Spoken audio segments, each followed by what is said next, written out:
वह पहली बार अपनी बेटी को विमान में ले जा रहा था, लेकिन उसे नहीं पता था कि रास्ते में अजीब घटनाएं होंगी। जब सभी यात्री थककर सो गए तो खिड़की के बाहर लाल रंग दिखा और इसके तुरंत बाद अनगिनत खून से सनी हाथों ने कांच पर थपथपाना शुरू कर दिया, जबकि दो एयर होस्टेस जैसे कठपुतलियां स्थिर रहीं। एक तेज झटके के साथ लीसा एक बुरे सपने से जाग गई और पता चला कि विमान एक अशांत हवा में फंस गया था। एयर होस्टेस ने यात्रियों को अपनी सीट पर बैठकर शांत रहने के लिए कहा, लेकिन पिछले हिस्से में एक बूढ़ा व्यक्ति अचानक सांस लेने में कठिनाई महसूस करने लगा। फिर वह सीट पर गिर पड़ा और सभी लोग यह देखकर तुरंत मदद के लिए दौड़ पड़े। लीसा ने सभी को निर्देश दिया कि बूढ़े व्यक्ति को जमीन पर लिटा दें और फिर उसने बूढ़े को कृत्रिम श्वसन देना शुरू कर दिया। लेकिन अचानक बूढ़े ने अपनी आंखें खोल दी, फिर उठकर लीसा की गर्दन को पकड़ लिया, जिससे लीसा डरकर उसे धक्का दे दिया। लेकिन अन्य यात्री ऐसा लगता है कि उन्होंने अभी जो हुआ उसे नहीं देखा। वे सभी हैरान थे, लीसा क्या कर रही है। इसके बाद बूढ़ा व्यक्ति तड़पने लगा। मैट ने लीसा से पूछा कि अब क्या करना चाहिए, लेकिन लीसा ने अचानक देखा कि पीछे की सीट पर एक काली छाया प्रकट हुई। यह उसे काफी डराने वाला था। इसके बाद बूढ़ा व्यक्ति झटके लेना बंद कर देता है और मौके पर ही मर जाता है, जबकि वह काला साया भी तुरंत गायब हो जाता है। जब सभी लोग बूढ़े व्यक्ति के लिए दुखी होते हैं तो विमान फिर से तेज झटके खाने लगता है। एयर होस्टेस ने यह देखा और तुरंत सभी को पास बैठने के लिए कहा, जबकि वह लीसा की बेटी की देखभाल करने चली गई। लेकिन कौन जानता था कि ऐसा होगा। संकट के दौरान विमान बहुत ज्यादा झटके खा रहा था। एयर होस्टेस सीधे मौके पर उछल गई। लीसा ने अपनी बेटी को ऑक्सीजन मास्क पहनने की सलाह दी और उसे अपनी तरह शांत रहने के लिए कहा। कुछ ही क्षणों बाद विमान स्थिर हो गया और लीसा आगे बढ़कर अपनी बेटी की स्थिति की जांच करने गई। जब उसने सुनिश्चित किया कि उसकी बेटी को कोई चोट नहीं आई, तब उसने राहत की सांस ली। वह आखिरकार समझ गई थी यह सब क्यों हुआ। फिर उसने अपनी शंकाएं मैट को बताई और अपनी बचपन की सभी घटनाएं बताई, जिसमें उसने संदेह जताया कि यह सब उस समय की पुरानी जादूनी से संबंधित है। पुरानी जादूनी ने पूरे विमान पर श्राप डाला, जिसके कारण विमान दुर्घटनाग्रस्त हो गया, लेकिन अचानक वह जीवित रह गई। इसीलिए हालांकि यह घटना 20 साल पहले हुई थी, पुरानी जादूनी का श्राप जारी है। वह विमान में बैठती है,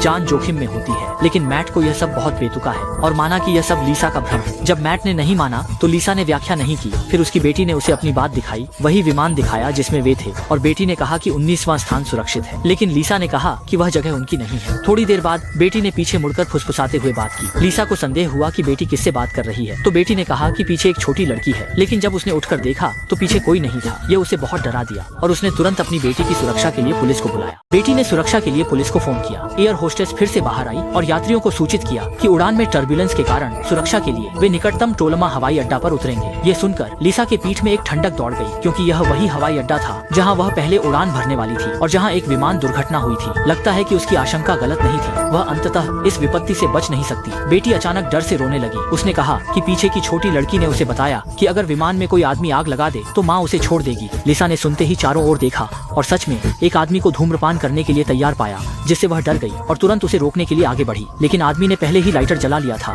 और आग की लपटें गिरते हुए अल्कोहल को भड़काने लगी, जिसके तुरंत बाद आग लग गई। आदमी पल भर में आग से जल गया, लेकिन लिसा ने आग की लपटों में बूढ़ी जादूनी औरत का चेहरा देखा, जिससे उसकी भावनाएं बेकाबू हो गईं। जब वह शांत हुई तो लोगों ने आग बुझा दी थी और आदमी को कोयले की तरह जला दिया गया था। हालांकि बेटी की भविष्यवाणी सच हो गई, लेकिन अच्छी बात यह थी कि वह अपनी बेटी से नहीं बिछड़ी। लेकिन जब उसने मुड़कर देखा तो वह पहले से ही मृत व्यक्ति की आंखें अचानक खुल गईं, जिससे वह डरकर सीधे अपनी सीट पर गिर गई। तुरंत काले हाथों ने उसे बांध दिया। निराशा में उसने अपने सिर के ऊपर सीटों का नंबर देखा और फिर वह अपने बचपन की उस विमान दुर्घटना में लौट आया। उसने देखा कि कोई आग बुझाने की कोशिश कर रहा है और पीछे उसकी पत्नी भी है। जादू मंत्र पढ़ते हुए वह अचानक जाग गया। उसने अपनी बेटी को लेकर जाने का फैसला किया, लेकिन उसकी बेटी रूप से डर गई। मार्क ने रोकने की कोशिश की, लेकिन कुछ कहने से पहले ही आंखों से खून बहने लगा। लीसा ने कहा कि सब एक पुरानी जादूगरनी का काम है और उसने अपनी बेटी को लेकर जाने की कोशिश की, लेकिन उन्हें आई एयर होस्टेस ने रोक लिया। एयर होस्टेस ने घबराकर पायलट की दिशा में देखा। लीसा ने समझा वहाँ शायद कोई रहस्य छिपा है। उसने एयर होस्टेस से रास्ता देने के लिए कहा, लेकिन अचानक एयर होस्टेस पानी उगलने लगी। बेटी तुरंत अपनी माँ के पीछे छिप गई। इसका मतलब है कि बेटी ने भी सब देखा और स्पष्ट था कि क्षण हुआंजू नहीं था। एयर होस्टेस ने आंखें घुमा दी और बेहोश हो गई। दूसरी एयर होस्टेस तनाव में नहीं लग रही थी। लिसा अपनी बेटी के साथ चली गई, लेकिन अचानक एक आदमी दिखाई दिया जो चित्र बना रहा था। जब आदमी ने देखा तो वह जानबूझकर छिप गया। लिसा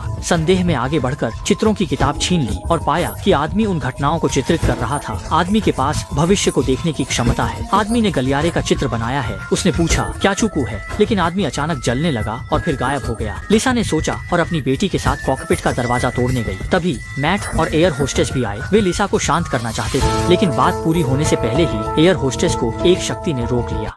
लिसा ने सीधे खींचने की कोशिश की, जबकि मैट गिरा और सांसें थम गईं। लिसा ने अपनी बेटी को शांत रहने को कहा, वे ठीक हो जाएंगे। उसने दरवाजा तोड़ा। दरवाजे के पीछे एक और कॉकपिट था। उसने एक के बाद एक दरवाजे खोले। हर दरवाजे के पीछे अंतहीन कॉकपिट थे, जैसे वह किसी चक्र में फंस गई है। ये केवल एक सपना है, वह खुद से कहती रही, लेकिन बेटी गायब हो गई।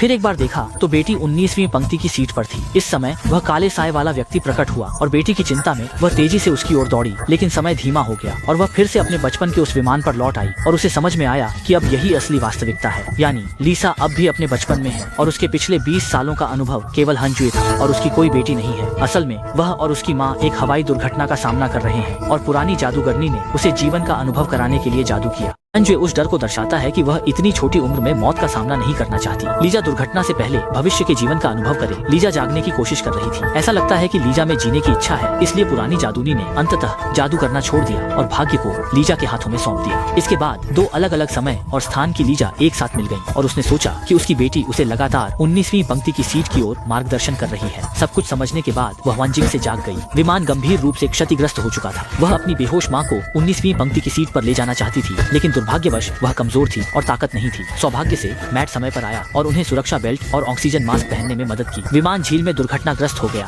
और विमान पर सभी लोग मर गए। केवल लीजा ही भाग्यशाली होकर बच गई। इसका मतलब है कि विमान दुर्घटना से पहले पुरानी जादूनी ने लीजा को भविष्य के 20 वर्षों का अनुभव करने दिया, क्योंकि कोई भी नहीं सोच सकता था कि इस हवाई दुर्घटना में कोई जीवित रह सकता है।